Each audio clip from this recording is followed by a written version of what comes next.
திருவண்ணாமலை திக்ர் மஜ்லிஸ். திருவண்ணாமலை திக்ர் மஜ்லிஸ்.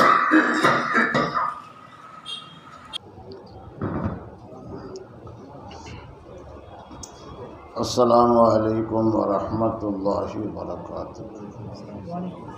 நஹ்மதுஹு வ நுஸல்லி அலா ரசூலிஹில் கரீம். அம்மா பஅத். قال الله تعالى في القرآن العظيم والفرقان المجيد. أعوذ بالله من الشيطان الرجيم. بسم الله الرحمن الرحيم. وقل جاء الحق وزهق الباطل إن الباطل كان زهوقا. صدق الله العظيم. فقال النبي صلى الله عليه وسلم المؤمن مرآة المؤمنين. صدق رسول الله صلى الله عليه وسلم. அனைத்து புகழும் அல்லாஹ் ஒருவனுக்கே உண்டாகட்டுமாக. சலாத்தும் சலாமும் எல்லோகத்தின் தலைவர் சையீதுல் அன்பியா ஹஸரத் ரசூலுல்லாஹி ஸல்லல்லாஹு அலைஹி வஸல்லம் அவர்கள் மீதும் அவர்களின் தூய்மையான குடும்பத்தினர்கள், சத்திய சஹாபாக்கள், தாபிஈன்கள், தபா தாபிஈன்கள், முஹத்திஸீன்கள், ஃபஸீரீன்கள், முஜ்தஹிதீன்கள், இமாம்கள், ஷைഖுமார்கள், உலமாக்கள், முன்னோர்கள், நம்மவர்கள் ஓரா உம்மத்தின் மீதும் என்றென்றும் நிறைவாக உண்டாவதாக. கண்ணியத்திற்குரிய அல்லாஹ்வின் நல்லடியார்களே, சகோதரர்களே, தாய்மார்களே, அல்லாஹ் சுப்ஹானஹு வ தஆலா தனது திருமறையிலே கூறுகின்றான், நபியே நீங்கள் சொல்லிவிடுங்கள், சத்தியம் வந்துவிட்டது, அசத்தியம் பாத்தில் அது அழிந்தே தீரும் என்று அல்லாஹ் தனது திருமறையிலே கூறுகின்றான். சத்தியம் வந்துட்டாக்க பாத்தில் தானாக போய்விடும் என்பதாக அல்லாஹ் குர்ஆனில் சொல்லியிருக்கிறான். இருளை பார்த்து இருளே போ போ அதுனா அது போகாது. அங்கே விளக்க பொருத்தி வச்சாதான் அந்த இருள் போகும். அந்த மாதிரி இருள் என்பது, இருட்டு என்பது குஃபுர், ஷைத்தானியத்து, நிஃபாக்கியத்து, பொய்யான ஒரு பழக்க வழக்கங்கள், இவைகள்லாம் போகணும் அப்படின்னாக்கா அங்கே இடத்துல சத்தியத்தை நிலைநாட்டணும். அங்கே தொழுகை இருக்கணும், அங்கே திக்ருடைய மாஹூல் இருக்கணும், அங்கே நல்ல விஷயங்களை பரிமாறிக்கொள்ளணும்.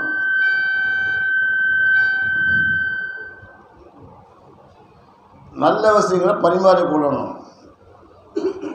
வீட்டுடைய தாலீம் வாசிக்கணும்.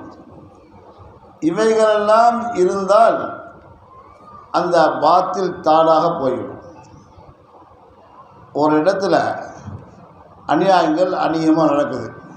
இப்போ நேராக போய் நம்ம கண்டிக்கிறதுக்கு நமக்கு சக்தி கிடையாது. அப்போ என்ன செய்யணும், அங்கே போய் நம்ம தொழுகணும், பாத் செய்யணும், 4 தொழுகையாலே மாத்திருக்க முயற்சி பண்ணணும். இது தொழுகையோடைய ஆளுகளுடைய மாவுல உள்ளாயிட்டாக்க அது அசத்தியம் பாத்தில் தானாக போய்விடும். இதைத்தான் அல்லாஹ் சொல்கிறான், சத்தியம் வந்து விட்டது, சத்தியம் வந்த இடத்துல அசத்தியம் அழிந்தே தீரும், பாத்தில் நம்மளோட போயிடும். ஒரு வீட்டில் குஃபுர் இருக்குது, அதாவது இருள் அழிந்த சூழல் இருக்குது. அந்த வீட்டுக்குள்ளே போனாக்கா நிம்மதியும் நமக்கு கிடைக்கிறதில்லை. என்ன செய்யணும், அங்கே சப்தம் போட்டு குர்ஆன் ஓதணும். அந்த வீட்டில் தொழுகையை அதிகமாக தொழுகணும், தஹஜ்ஜுத் தொழுகணும். ஒரு மாற்றத்தை உண்டாகும். மக்காவில் ஒரு வீடு இருந்துச்சு. அந்த வீட்டுக்குள்ளே யார் போனாலும் அந்த வீடு யார் வாடகைக்கு போக மாட்டாங்க. அப்படி யார் அந்த வீட்டுக்கு வாடகைக்கு போகிறாங்களோ அவங்க காலையில் ஜனாசாவத்து வெளியே வருவாங்க. அப்படி ஒரு பழக்கம் இருந்துச்சு. அதில் இம்தாதில் வாக்கி ரமத்துலாலேயே வெள்ளையேறின வெளியேறு என்பதை போராட்டத்தில் குதித்து இவங்களை வெள்ளைக்காரன் பிடிக்கிறதுக்காக வேண்டி முயற்சி பண்ணான். இவங்களோட சேர்ந்த 3 பேரும் தப்பிச்சம் பொழைச்சல் விட்டு கப்பலில் ஏறி மக்காவுக்கு போயிட்டாங்க. 3 பேர் யார்? அதாவது நூர்வ ஜஞ்சாரத்தினுடைய 3 ஹலீஃபாக்களும் ஒன்று சேர்ந்து, அது இம்தாதுல் ஹாஜி மக்கி ரஹ்மத்துல்லாஹி அலைஹி, ஜாமின் ஷஹீத் ரஹ்மத்துல்லாஹி அலைஹி, முஹம்மது ரஹ்மத்துல்லாஹி அலைஹி 3 பேர் ஒன்றாங்க. முஹம்மது ரஹ்மத்துல்லாஹி அலைஹி ஒரு ஆலிம், மார்க்க சட்டத்தை சொல்லக்கூடியவர். இம்தாதுல் ஹாஜி தலைகிறது வயது கொடுக்கக்கூடியவர். கேட்டில் வந்து ஜாமின் ஷஹீத் உட்காந்துருப்பார், ஹாஃபிஸ் வந்து உட்காந்துருப்பாங்க. யார் வந்தாலும் எதுக்கு வந்து கேட்பாங்க. கேட்டு சொல்லுவாங்க, மசாலத்தில் இருந்தாக்க இந்த முகமது கேட்டுக்க, ஆனந்தத்தை கேட்டுக்க, பையத்து வந்தால் அந்த அவர்கிட்ட வாங்கிக்க, அவரே பெரிய மனுஷன் வாங்கிக்க. நானும் சும்மா ஜாலியாக இருக்கிறாள், வா என் கூட என்ன செய்ய வரும்போது ஜாலியாக இருக்கலாம், குக்கா குடிக்கலாமா, குக்கா அதாவது குளிர் காலத்தில் வந்து குக்கா குடிப்பான். அந்த அங்கே பழக்கம் வீட்டில் இல்லை, தமிழ்நாட்டில் இல்லை, பன்னாட்டில் பழக்கம், அந்த பழக்கம் உண்டு. அது குக்கா குடிக்கலாம் அப்படின்னு சொல்லுவாங்க. இப்படி 3 பேர் இன்னும் இணைப்பிரியாத சகோதரர்கள். இவங்க 3 பேர்த்தையும் வெள்ளையேறு முதல்ல போராட்டத்தை கொடுத்ததுனால இவங்களை தேடி வர்றான். இவங்க தப்பிச்சு போகிறதுன்னு போயிட்டாங்க. அங்கே போன வீடு கேட்குறாங்க, யார் வீடு தரல, எல்லாம் இந்த வீட்டுக்கு காமிச்சாங்க. இந்த வீட்டில் போனால் யாரும் காலையில் வந்தால் ஜனாதாவது வெளியே வருவாங்கன்னு விட்டு. அப்போ எல்லாம் பார்க்க பாவமாக தெரியுது, நல்லவங்கள தெரியுது, இவங்களுக்கு இந்த வீட்டை கொடுக்குறதா அப்படின்னு நினச்சாங்க. வேறு வீடு கிடைக்கல. அப்போ எங்களுக்கு எந்த வீடு தான் பரவாயில்லைங்க, நாங்கள் இருந்துக்கிறோம் அப்படின்னு சொன்னாங்க. சரி, இந்த வீட்டை கொடுத்துச்சு. ஊர் மக்கள் என்ன செஞ்சாங்க, இந்த 3 உழுதுறாங்க, காலையில் ஜனாசா வெளியே வருவாங்க அப்படின்னு நாங்கள் எல்லாமே தாங்க இந்த ஜனாசா கஃபன் துணி, ஜனாசா பெட்டியெல்லாம் தூக்கிட்டு வந்துட்டாங்க. காலையில் வந்து வச்சுக்கிட்டு காத்துட்டாங்க. காத்துட்டாக்க இல்லாமல் வாங்க வெளியே வராங்க. ஆச்சரியமாக இருக்குது. கதவை தண்ணி திறக்க மாட்டாங்க, உடைச்சிட்டு உள்ளே போகணும், மொத்தம் போயிருப்பாங்கன்னு பார்த்தாக்கா ஐயோ தயத்துட்டு வர்றாரு அப்படின்னு ஆச்சரியம். அப்போ இவங்க கேட்குறாங்க, உள்ளே என்ன நடந்துச்சு, எப்படி நீங்கள் ஹயாத்தாக இருக்கிறீங்க, இது வரைக்கும் இந்த வீட்டுக்கு போனவங்கள மொத்தத்தை போயிட்டாங்களே, நீங்கள் எப்படி இருந்தீங்க கேட்டான். அதை கேட்குறீங்களா சொல்லுங்க. நாங்கள் போன வீட்டில் போனோம், வீடு வந்து இருளடைஞ்ச வீடு மாதிரி தெரிஞ்சு, இந்த வீட்டுக்குள்ளே ஜின்களுடைய நடமாட்டம் அதிகமாக தெரிஞ்சு, நாங்கள் என்ன செஞ்சோம்னா போனவுடனே எல்லாமே தக்பீர் கட்டிட்டோம், தொழுகைக்காக தொழுதுகிட்டே இருந்தோம். நம்ம நேரம் தொழுது அவங்களோட தூங்கிட்டாங்க, நான் தூங்கலை. ஏன்னா அவங்க ஷேக்கில் இவங்க தானே பெரியவங்க இல்லாத விட, இவங்க எவ்வளோ பெரியவங்கனாக்க கிட்டத்தட்ட 1000க்கு மேலே ஹலீஃபாக்கள் அவங்களுக்கு உண்டு இந்தியா ஃபுல்லாக. இந்த ஹாஜி ரஹ்மத்துல்லாஹி அவங்களுடைய ஹலீஃபாவுடைய ஹலீஃபா தான் நம்ம மதுரை ஹுசைன் ரஹ்மத்துல்லாஹி. இவங்களுக்கு 166 ஹலீஃபா இருந்தாங்களாம். அப்போ அவள் பார்த்துக்கல எவ்வளோ பெரிய யாதில் பார்ப்பாங்க. அப்போ நான் உட்காந்துருந்தேன், அங்கிட்டேருந்து ஒரு உருவம் என் முன்னாடி வந்துச்சு. வந்து சொல்லிச்சு, நீங்கள் யார், எங்கேருந்து வந்திருக்கீங்க, இப்படிலாம் நீங்கள் தொழுகிறீங்களே, எங்களுக்கு பயமாக இருக்குது, நாங்கள் இந்த வீட்டில் ரொம்ப நாளாக குடியிருக்கிறோம், யார் இந்த வீட்டில் தங்குறது இல்லை, தந்தாங்களா கால் பண்ணிடுவாங்க, உங்களுக்கு அங்கே உண்மையை செய்ய முடியலையே அப்படின்னாங்க. நாங்கள் இந்தியாவிலேருந்து வந்திருக்கிறோம். ஆமாம், நீ மரியாதை வீட்டு வெளியே போயிடணும். சரி, நாங்கள் போகாட்டி என்ன செய்வீங்க அப்படின்னு கேட்டுக்கு அர்ஜென்ட்டு. இந்த மாதிரி ஜாமீன் செய்து தூங்குறாரு, அவர் எழுப்பிடுவா, எழுப்பிட்டு உடனே புசிக்கி போடுவார், வேணாம் எழுப்பாதீங்க ஆமாண்டா. சரி, வெளியே போறியா இல்லையா, பாரு, நீங்கள் வெளியே போக என்ன அடையாளம், நான் கதவை திறப்போம், வெளியே போவோம், கதவை டப்புன்னு சாத்திட்டு போயிடுவோம், முடிச்சாதே கொஞ்சம் அடையாளம்டா. சரி ஒன்று. அதே போல் கொஞ்ச நேரத்தில் வெளியே போயிடுச்சு. காலையில் எழுந்த உடனே ஜாமீன் செய்துட்டு தகஜத்தை சொல்கிறாங்க, இந்த மாதிரி வந்துச்சுப்பா உன் பேரை சொல்லி போயிட்டாங்க. அப்படியா, என்னை எழுப்பிட்டு கூடாது, இல்லை உண்டு பட்டி போடலாம் அந்த எல்லாத்தையுமே அப்படின்னு சொல்லுவாங்களாம். இப்போ என்ன அர்த்தம் சொன்னால், இருள்கள் சூழ்ந்த இடங்களில் ஜின்கள் உள்ள இடங்களில் நாம் ஜின்னு வெளியே போ அண்ணா போகாது. என்ன செய்யறாங்க? அங்கே இபாத்தி அங்கே செய்யணும். எந்த வீட்டில் குர்ஆன் ஓதப்படுதோ ஷைத்தான் அந்த இடத்துலேருந்து விரண்டு ஓடிடுவான். எந்த வீட்டில் நம்ம தொழுகிறோமோ அந்த வீடு பிரகாசம் உள்ள வீடாக மாறிடும்.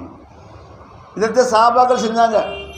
சஹாபாக்கள் யாருமே என்ன செய்யலை, தன்னுடைய வாளாலை பலப்பல எதிர்த்து வந்தவங்கள்ட்ட போரிட்டாங்க. நிற்பந்து வந்தாங்க, அங்கேருந்து சண்டைக்கு வந்தாங்க. அவனே முதல்ல சொல்லுவாங்க, எடுத்து போட்டிடுற, நான் உன் வழிக்கு நான் வரல, நான் நீ வர்ற விட்டால் என்னைய உயிரை பிடிச்சிருவேன். அதனால் என்னப்பா நான் ஒன்று சொல்கிறேன், என் கூட இஸ்லாம் ஆயிரு. முடியாது, உன்னை கொல்லத்தை வந்திருக்கிறேன் அவனாக்கா. அப்புறம் என்னது கேட்பாங்க அடுத்த கேள்வி. சரி, நான் சொல்கிறது மாதிரி உன் பார்க்கறது இருந்துக்க, ஆனால் நீ கப்பம் கட்டு, எனக்கு கப்பம் கட்டினா உள்ள பாதுகாப்புக்கிறேன் நான். அதுவும் முடியாது. மூணாவது சொல்லுவாங்க, வா சண்டைக்கு வருவாங்க. அவன் எடுத்து சண்டைக்கு வர்றாங்க தெரிஞ்ச விஷயம். ஆனால் இஸ்லாத்தை முதல்ல எடுத்து வைக்கிறது கடமை. எடுத்து வைக்காததே அவனை சண்டை போடணும். இதை நம்மளுடைய உசூல். இந்த அடிப்படையில் தான் அவன் வந்தால் நம்ம சண்டை போட்டோம். அவன் நம்மளாம் சண்டைக்கு போகல. யார்ட்டையும் போய் நான் சொல்லலாம் சொல்லுமா, தமிழ் சொல்லுமா இல்லையா? அது வம்பு சண்டைக்கு போகக்கூடாது, வந்த சண்டை விடக்கூடாது சொல்லுவாங்க. ஸோ கேட்கல, வம்பு சண்டைக்கு போகக்கூடாது, வந்த சண்டை தான். வந்த சண்டையை விட்டுட்டாண்டாக்க சண்டைக்கு வந்து ஜெயிப்பான் பாட்டுக்கு. ஆமாம், சலந்தாள காலத்தில் ஒரு சாபி அந்த வீட்டுக்காரன் பக்கத்தில் இருக்காரன் எப்போத்தாலும் சண்டை போட்டே இருக்கான். என்ன செய்யறது புரியல. இப்போ இவர் போய் ரசூலுல்லாஹ் சொல்ல, யாரை சொல்லலாம், பக்கத்து வீட்டுக்காரன் சண்டை போட்டே இருக்கிறான், என்ன செய்யறது தெரியல. அப்போ அந்த வீட்டில் அதிகமாக தொழுப்பான். தொழுவு என்ன செய்ய, வீட்டில் உள்ள பொருட்கள் பூராத்தையும் செல்லுகளில் வச்சுட்டு தொழு அவனா. அவனை சரி வச்சுட்டான், சரி வச்சுட்டு. அப்போ போகிறவங்கிறாங்க, ஏப்பா தெருவில் சாமி வச்சுருக்குற, இந்த பக்கத்து இருக்கார் எனக்கு எழுதி போயிருந்தார், பார்த்தாலும் கும்பத்திலே இருக்கிறாரு, ஆனால் இருக்கு பிடிக்கல போகிறேன் சொல்லி போட்டு தொழுகிறார். பக்கத்து வர்றவங்க பூதாலும் சொல்ல அந்த பக்கத்து இருக்காருக்கு வந்துருச்சு, ரொம்ப ஆதம் வந்துருச்சு. இந்த ஆளுங்க தொழுகும் செய்கிறாங்க, நல்ல காரியம் செய்கிறாங்க. அதே நேரத்தில் நம்ம தான் ஒம்புக்கிறவங்கள்ட்ட நம்ம சண்டை போடுறோம். அதனால் அனுப்பி சொல்லுவாங்க, ஏவா வரவங்க பூரா கேட்குறாங்க, நீ ஏன் பேரை சொல்லிடுற, எனக்கு பயமாக இருக்குது, அதனால் சாமான்லாம் உள்ள தூக்கி வச்சுக்க, இனிமேல் நான் தொந்தரவு செய்ய மாட்டேன், இனிமேல் நான் தொந்தரவு செய்ய மாட்டேன் அப்படின்னு சொல்லுவாங்களா. அப்புறம் இருந்தாங்கன்னா ரசூலுல்லாஹ் சொல்லி யார் சொல்லலாம் அப்படி சொல்லி, அப்படியா இப்போ உள்ள தூக்கி வச்சுக்க, ஒன்றும் செய்ய மாட்டேன் உடைய. ஆனால் தொழு வீட்டில் நல்ல காரியம் செய் அப்படின்னா, அந்த மாதிரி நல்ல காரியம் இருந்தாங்க, அவனும் நண்பராக மாறிவிட்டான். இதே உண்மை. ஆக ஒரு இடத்துல சில பாத்தில் நடந்துக்கிட்டு இருந்தாக்க பாத்திலே போகாது. அண்ணாசம் நடக்குது, மாறு புறமாக நடக்குது, போகணுன்னா போகாது. அங்கே நமக்கு ஹக்கை எடுத்து சொல்லணும். நம்ம எடுத்து சொன்னது நம்ம தொழுகணும். நம்மளை நல்லவராக மாற்றி விட்டால் மாறிடுவான். அன்றைக்கி சஹாபாக்கள்லாம் வெளியில் போய் வியாபாரம் செஞ்சாங்க, வியாபாரம் நியாயமாக நடந்தாங்க. ஒருத்தர் வருவார், பொருள் கேட்பார், கொடுப்பாங்க. எங்க காசு இல்லைங்க, நாளைக்கு தான் நீங்கள். ஏப்பா என்ன விஷயம்? இல்லை இன்றைக்கி வியாபாரத்துக்கு போகணும், ஒன்றும் கிடைக்கவே இல்லை, அதனால் இப்போ கஷ்டமாக இருக்குது, நாளைக்கு தரேன். சரி போங்க, எடுத்துப்போம். 2-3 நாள் வந்தாங்க, 4 நாள் கொடுத்து வருவாங்க. எனக்கு அந்த 4 நாள் வேலை அடிக்கல, சும்மா இருக்கிறேன், என்ன செய்கிறது? அப்போ சொல்லுவாங்க, உன்னை மன்னிச்சு விட்டுப்பா, போப்பா, இன்றைக்கி பண்ணி எதுவும் தர வேணாம், போ, நாலேருந்து பூசா போக்கு தக்க சரியா தரேன். இப்படித்தே சஹாபாக்கள் வியாபாரம் செஞ்சாங்க. சஹாபாக்கள் வியாபாரம் செஞ்சாங்க. அப்போ அந்த மக்கள்கிட்ட என்னன்னாக்கா, 4 நாள் வாங்காமல் இருந்தோம், ஆனால் அதை எல்லாத்தையும் மன்னிச்சு விட்டார், ஆனால் அவர் நல்லவர், ஆனால் சரக்கு சுத்தமாக இருக்குது, கலப்படம் எதுவுமே இல்லை. என்ன சொல்லுவாங்க, பொருள் வாங்கினாக்கா அதை நல்லா புடைச்சி அதை தனி பண்ணி அதை கொண்டு வைப்பாங்க. சொல்லுவாங்க, இதுக்கு இது விலை 100 ரூபா. ஏங்க அடுத்த வேலை 80 ரூபாய்க்குதே, அங்கே 80 ரூபாய்க்குது, நீங்கள் வாங்கினா அதை வாங்கிக்கிங்க, நான் சொல்லலை. நான் புடைச்சி கழிச்சு சுத்தமாக தெரிஞ்சு வச்சுருக்கேன், இஷ்டம்னா இங்கே வாங்குங்க, நாங்கள் வாங்கிக்கிங்க அப்படின்ட்டு ஓப்பன் சொல்லி போடுவாங்க. 2 நாளைக்கு அங்கே வாங்குவாங்க, 3 நாளைக்கு இங்கே வாங்குவாங்க, இங்கே வாங்கினா ரொம்ப நல்லாயிருக்கும். அப்புறம் இங்கே வாங்க ஆரம்பிச்சுடுவாங்க. அப்புறம் அதனாலே நேர்மையான முறையில் சஹாபாக்கள் நான் ரசூலுல்லாஹ் சொன்ன வழியில் அவங்க வாழ்க்கையை நடத்துனாங்க. அவங்களாம் வந்து நம்மளை பார்த்து எப்படிங்க நடக்கிறீங்க, யாருங்க சொல்லிக் கொடுத்ததுங்களா, ரசூலுல்லாஹ் சொல்லிக் கொடுத்தாங்க. அப்படியா, நாங்களும் வழி வரலாமா, தாராளம் வாங்குவாங்க அப்படின்ட்டு அவங்களுக்கு வந்து ஈமானை சொல்லிக் கொடுத்து கல்மா சொல்லிக் கொடுத்து இஸ்லாமாக்கி மாற்றத்தை ஏற்படுத்துறது தான் இஸ்லாம். புதுசாக ஒன்று வரல. இங்கே முன்னாடிலாம் போய் வாழத்துக்கு சண்டை போடல சஹாபாக்கள்லாம், இப்படி தான் இருந்தாங்க. இது காஃபிர்கள் மத்தியில். முஸ்லீம் மத்தியில் எப்படி நடக்கணும் அப்படின்னாக்கா, ஒரு முஸ்லீம் இன்னொரு முஸ்லீமை பார்த்தால் முதலில் சலாம் சொல்ல வேண்டும். இரண்டாவது, அவரிடத்தில் உள்ள நல்ல குணங்கள் என்னங்கிறத பார்த்து தெரிஞ்சுக்கணும். என்னது நல்ல குணங்களை பார்த்து தெரிஞ்சுக்கணும். அவர் நம்மளுக்கு நல்ல குணத்தை பார்த்து தெரிஞ்சுக்கணும். நீ அடுத்தவங்கள் மீது குறைகளை தேடி அடையாத. இன்னும் லன்னி இஸ்முன், எண்ணங்களில் சில என்னது பாவமாக இருக்கும். என்ன இவன் நல்லவனா கெட்டவனா அப்படின்னாக்கா, நல்லவனான்னா அப்படி தெரிப்பார். நல்லவன்ட்ட என்ன இருக்குமோ அந்த குணம் இருக்கா பாரு. இல்லையா, நல்ல குணத்தை ஏற்படுத்துவதற்கு நீ நடந்து கொள்ள முதல்ல. நீ அதில் நட, அது மாதிரி இருக்குவாங்க. இல்லைன்னா போச்சு. அது மாதிரி நம்மகிட்ட வந்து நல்ல குணத்தை ஏற்படுத்தணும். அதை சொல்லுங்க, அந்த ஒரு மூமின் இன்னொரு மூமினுக்கு கண்ணாடியை கொண்டுள்ளவன். அவனுள் உன்னை நீ பாரு. அவனை போகிற பார்க்குறியா, சந்திக்கிறியா, ஆமாம், அவன்கிட்ட என்ன நல்ல குணம் இருக்குது, அந்த நல்ல குணம் மட்டும் இருக்குதா. எப்படி கண்ணாடியில் பார்த்தா எப்படி முகத்துடைய அந்த குறையெல்லாம் பார்வைக்கு தெரியுதோ, அதே போன்று அடுத்தவனை பார்த்து அவனுடைய நல்ல குணம்தான். ஆஷா அல்லாஹ், இவ்வளவு மோசமாக இருந்தாலும் கூட நல்ல குணம் அவன்கிட்ட இருக்குது, எடுத்துக்கலாம். தம்பி ஒரு அருமையான குணம் இருக்குது தம்பி, நான் எடுத்துக்கிட்டேன் காச்சேரினாக்கா, பாப்பா என்னோட நம்ம வந்து அநியாக நிறைய பண்ணிக்கிட்டு இருக்கிறோம். இவன் நல்லா துருகுறாரு பேசுகிறாரு, நம்மகிட்ட வந்து என்னது ஒரு குணம் நல்ல குணம் இருக்குது, அதை எடுத்துக்கிறாரு. அப்போ அவனுடைய என்ன குணம் பார்ப்போம். அவன் பார்க்க அனுப்பான் பார்த்து தொழிலாளியாகிறாரு, சரி நம்ம தொழுவோம். இப்படி தான் மாறும். இதுதான் நல்ல அமல்களை கொண்டு மாற்றுறதுன்னு அர்த்தம். ஒரு இடத்துல சத்தியம் இருந்தால் நல்லது ஏற்படுத்தினா நம்ம முதல்ல நம்ம தொழிலாளி ஆகணும். வீட்டில் வந்து மனைவி கல்யாணம் முடிச்சு தான் வந்திருக்கோம், அது தொழ மாட்டேங்கிறா, வீட்டு தொழுகிறதே இல்லை. என்ன செய்யணும், இரவு நேரத்தில் தொழுதிடாதாங்க. பாப்பா என்னடா வருது இப்போ தொழுதுட்டே இருக்கிறாரு. முதல் நாள் சண்டை ஓடுவான், ஏங்க ஏங்க நிறைவேற்ற தெரியா, நீங்கள் படுத்து இந்த மாதிரி தொழுதுட்டே இருக்கிறீங்க, நிஜாமல் கம்ப்யூட்டர் தொழுது. உனக்கு என்னென்னு தெரியும், நான் தொழுதை பற்றி பேசக்கூடாது, பேசாமல் தொழுதுட்டே கூடாது. 2 நாள் 3 நாள் 4 நாள் பார்ப்பது. அதுதாங்க எங்க நீங்கள் தொழுறீங்க, பார்த்தவங்க முகத்தில் சிலது நூறாளி தான் அப்படியே தெரியுது, நான் தொழுகுவா தொழுவா ஓச்சி இப்படி ஓச்சி தொழுவா 2 பேரும் சேர்ந்து தொழுதும் சந்தோஷம் இருக்குதே, அது மாதிரி வேறு எதுவும் வராது. அப்போ அவளையும் மாத்திரம் நீ தொழுது சொல்ல வேண்டாம், நீ தொழுது காட்டு அவங்க சொல்லுவாங்க. நம்ம தகஜ தொழுது காட்டினா சொல்லுவாங்க, 3 நாள் பார்ப்பாங்க தூங்குவாங்க, 40 நாள் தூங்குவாங்க, அதை பார்த்து பார்ப்பாங்க. இல்லை அவர் தொழுதே கதாரு, நம்ம தொழுகிறது இல்லையே அம்மா அப்போ சொல்லுவார், நான் தொழுவா அம்மா அதெல்லாம் நான் எதிர்பார்த்து வைக்கணும் சொல்லுவோம். அன்பாக சொல்லணும், கடிஞ்சு விடக்கூடாது, கோப்படக்கூடாது, வேப்படக்கூடாது. அன்பான முறையில் தான் யாரையும் திருத்த முடியும், நல்ல அகலாக கொண்டு மாற்ற முடியும், நல்ல குணத்தை கொண்டு மாற்ற முடியும். அதனால் சொல்லாங்க, வீட்டையும் தொழுகையை அதிகமான பங்கி ஆக்கிக்கிறாங்க. சுண்ணத்துக்களை வீட்டில் தொழுகு, ஃபரது மட்டும் இமாம் ஜமாத்தோடு பள்ளியாசலுக்கு போகும்.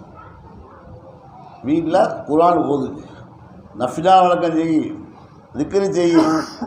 இல்லை வீட்டில் எனக்கு வசதி இல்லை. என்ன வசதி இல்லை, ஏன் தொழ முடியாது? சத்தம் விட இல்லையா, மெதுவாக ஓது. பக்கம் தூங்கினாலா, அவங்களுக்கு சத்தம் கேட்காதான் நீ ஓது.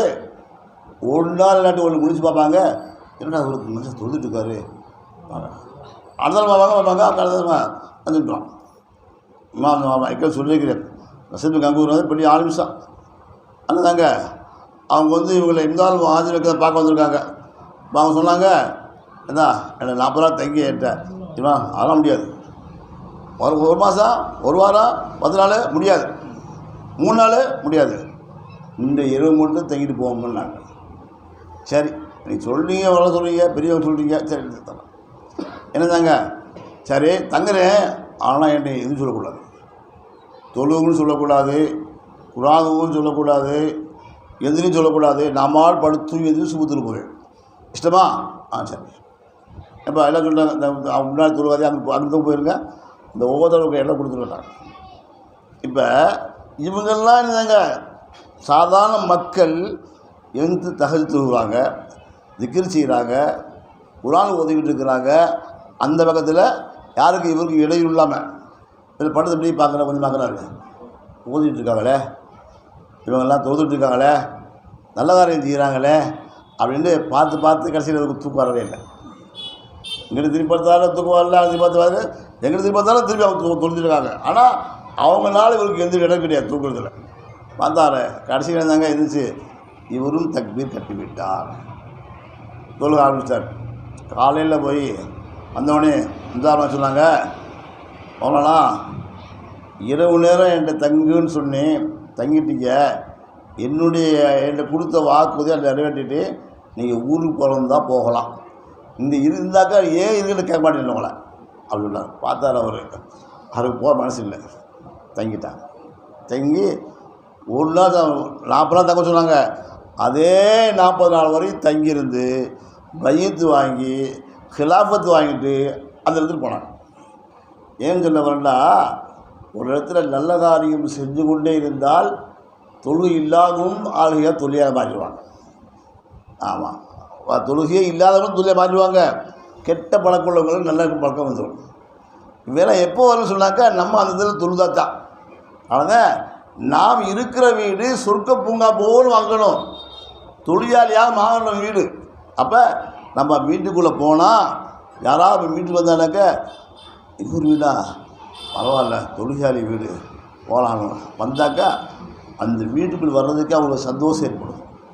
நான் இந்த வீடா தாராளம் போகலாம், வாங்க போகலாம் அப்படின்னு தன்னை அறியாமல் அந்த வீட்டுக்குள்ளே போகிறதுக்கு உண்டான சந்தோஷம் ஏற்படுத்தும்.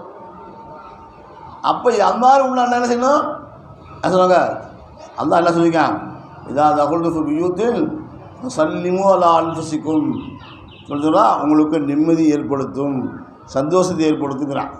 வீட்டுக்குள் நுழைந்தால் சலா சொல்லுங்க, முதல்ல சலா சொன்னாலேயே வீட்டுக்குள்ளே போய் சலா சொன்னாவே ஒரு சந்தோஷம் ஏற்படுத்த சொன்னாக்க அந்த வீட்டு தொழுதால் மாட்டோம். அந்த நிலை நமக்கு வந்துடணும், எல்லாம் வரணும். ஆமாம், நம்ம ஆளுக்கு வீட்டுக்கு போகும்போது ஏன் வேண்டிய சண்டை போட்டு வேண்டாம் ஐயோ வந்தானா போன திருச்சி உள்ள வீட்டுக்குள்ள வரையாது. சரி போன பேசிட்டு வரமே டெக்கன் பண்ணிட்டு சலாம் வரைக்கும் அப்படின்னு சொல்லி திருப்பி போக அது பேசுகிற வேறு அதெல்லாம் செய்கிறது இல்லை. திட்டிக்கிட்டே வீட்டுக்குள்ளே போகிறோம். ரொம்ப கேட்பாங்க, என்ன யார் திட்டு வர்றாரு இவர் கணக்கா எவ்வளோ வியாபாரத்தில் ஏமாற்றிட்டேன் அது திட்டிகிட்டே வர்றது. இங்கே என்ன அடிக்க போகுது வீட்டில் அதே முசீபத் தான். இங்கே வீட்டு வந்தாங்க வீட்டில் தான் உங்களே புலம்புறது. அது மாடி வந்து அவனா என்னை இப்போ செஞ்சுட்டேன் யாருங்க இந்த இவந்தேன் அப்படியே செஞ்சுட்டேன், அவங்களும் அப்படி செஞ்சுக்கிறான். இப்படி நம்ம வெளியுள்ள விஷயத்தை வீட்டுக்குள் கொண்டு வரக்கூடாது. முதல்ல ஒரு விஷயம் அதுக்கு வியாபாரத்தில் கொடுக்கல் வாங்கலாம் பல பிரச்சனை இருக்குது, இல்லாமல் இருக்காது. ஏன்னா காலம் மோசமான காலம், பொய் சொல்வது பித்திராலம் பண்ணுறது எல்லாம் இருக்கும். வீட்டுக்குள்ளே வந்தால் உனக்கு நிம்மதி ஏற்படுத்தணும். எனது எதுக்கால் வீட்டுக்கு வர்றான், நீ தத்துமா இன்ன கல்வி, அதாவது நீ ஏப்பா நிற்க முடிக்கிற அவனின் பக்கம் நான் நிம்மதியை ஏற்படுத்திக் கொள்வதற்காக வேண்டி நீ வெளியே உள்ள எல்லா விஷயங்களையும் நீ வெளியே விட்டுவிட்டு வீட்டுக்கு வரும் போது அஸ்ஸலாமு அலைக்கும் சொல்லிட்டு வந்தீங்கன்னாவே சலாமத்து கிடைச்சிடும். உன் மனைவி மூலமாக உனக்கு நிம்மதி கிடைக்கும். காலையில் போகும்போது ஃப்ரெஷ்ஷாக வெளியே போகும்போது அந்த விஷயத்தை இப்போ சந்திப்போம். இப்போ நிம்மதியாக அதை சால்வ் பண்ண முடியும். இல்லை அப்படி இல்லை, வீட்டுக்கு வரும்போதே சண்டை போட்டு வந்து திட்டிகிட்டே வந்தோம், வீட்டில் திட்டினோம், மொழியில் சொல்லி திட்டிகிட்டு வந்தோம், நைட்டு தூக்கம் வரல, இப்படி சேர்ந்து பேசி போனோம் அப்படின்னாக்கா இப்போ வீட்டுடைய வெளி விஷயத்தை வீட்டுக்குள் கொண்டு வருவதனால் நமக்கு நிலை குறைந்து போய்விடும். நிம்மதி கிடைக்காது.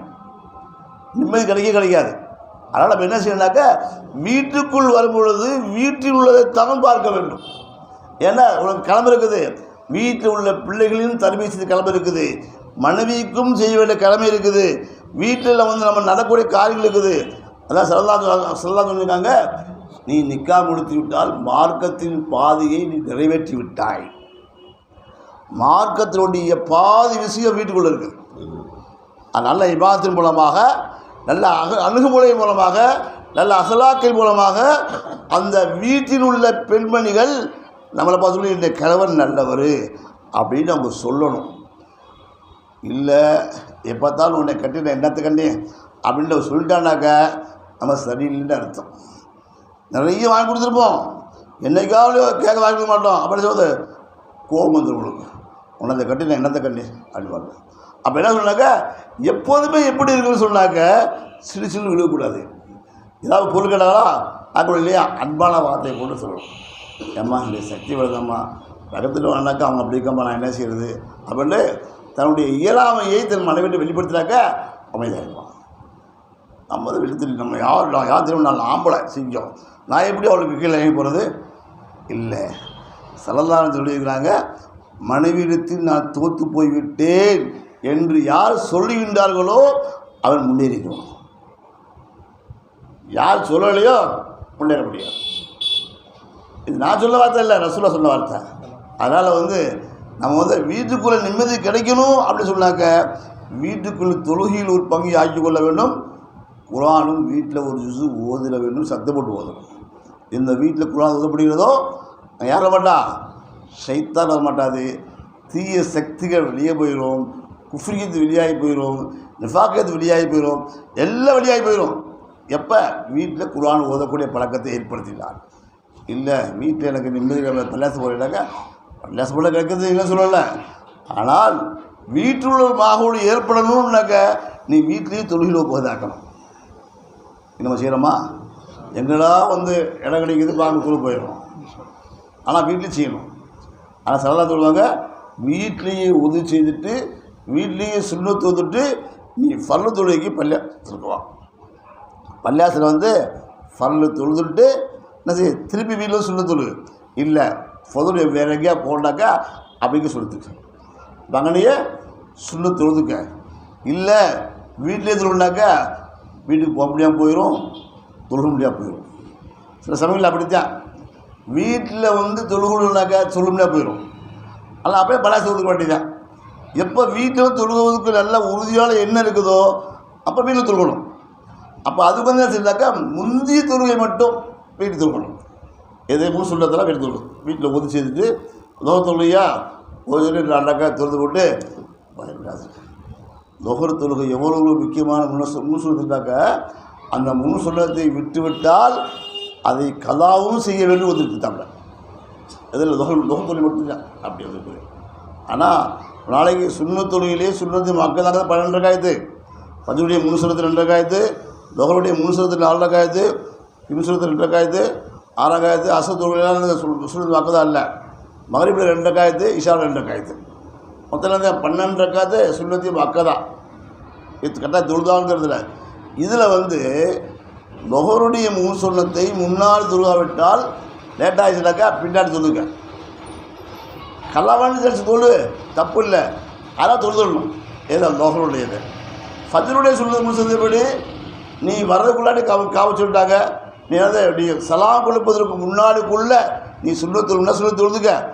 இல்லை அப்படின்னாக்க அந்த தொழுகை முடிஞ்ச பிறகு சுண்ண தொழக்கூடாது. ஃபர்து முடிஞ்சுக்கினாலே ஃபஜ்ருடைய சொல்லுறதை தொழுது கூடாது.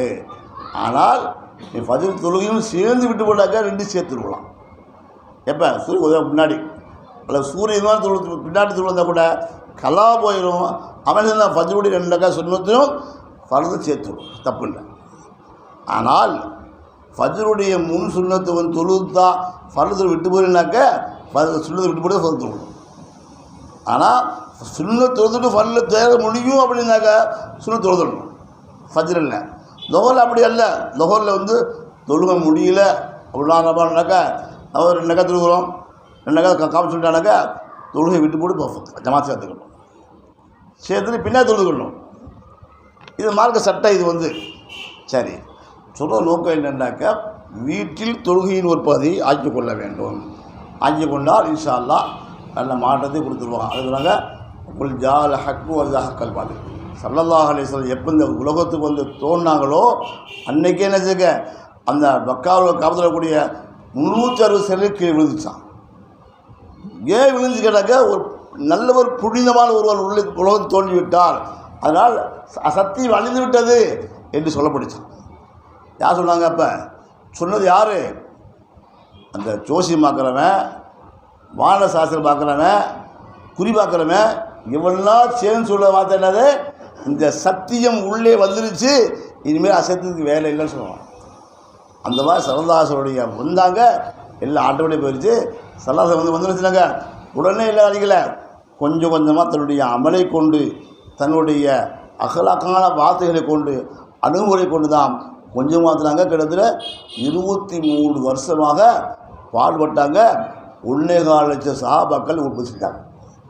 இந்த 1.25 லட்சம் சஹாபாக்களும் ஒவ்வொரு சஹாபாக்களும் பல லட்சம் பேர் உண்டாக்குனாங்க, இஸ்லாத்தை கொண்டு வந்தாங்க. சாதாரண விஷயம் இல்லை. ஏன் அந்த 1.25 லட்சம் சஹாபாக்களும் என்னதாங்க ரசூலுல்லாஹ்வுடைய பாசையில் பண்பட்டு வந்தவர்கள். அந்த பண்பட்டு வந்ததை எல்லா பக்கமும் கொண்டு போனாங்க, உலகம் போய் கொண்டு போனாங்க. தமிழ்நாட்டிலையும் வந்தாங்க, கேரளாவில் வந்தாங்க, வண்ணாடு பக்கம் வந்தாங்க, எல்லா பக்கமும் பேர் வந்தாங்க. மணி மக்களை விட்டு போட்டு வந்தாங்க, மனைவி கூட சேர்ந்து வந்தாங்க, எல்லாம் வந்தாங்க. இதுக்காக வேண்டி சல்லல்லாஹு அலைஹி சொல்லுறதுக்காக வேண்டி என்றது எதை கேட்க பிறகு எத்தி வைங்க சொல்லுறதுக்காக வேண்டி வந்தாங்க. பெரிய மாணவர்களாக உலகம் பூரா பலத்துக்கு இஸ்லாம் கொடுத்தாங்க. இன்றைக்கி உலகத்தில் 3ல் 1 பகுதி இஸ்லாமிகள் வாழ்ந்துக்கிட்டு இருக்காங்க. காலையில் கேட்குறேன், இன்னும் மற்றவங்கள இன்ஷா அல்லாஹ் கூடிய சீக்கிரத்தை உலகமே இஸ்லாம் ஆகிரும், சந்தேகமே இல்லை. நான் சொல்லலை, இது ஹதீஸ் ஆனால் உலகம் இஸ்லாமுக்கு யாரை காலமாக நம்மளா காலமாக்கிறானா, யாரை காலமாக்கிறது நமக்கு தெரியாது. ஆனால் சொல்ல வேண்டியது யார் தான்? என்னை கூட இஸ்லாம் பரப்பி விடு, உலகத்தை உண்டாக்கி விடு, தாசி விடுங்க. யார் செய்யலாங்களா? அந்த நம்முடைய கமல் செய்வானாக. திருவண்ணாமலை திக்ர் மஜ்லிஸ்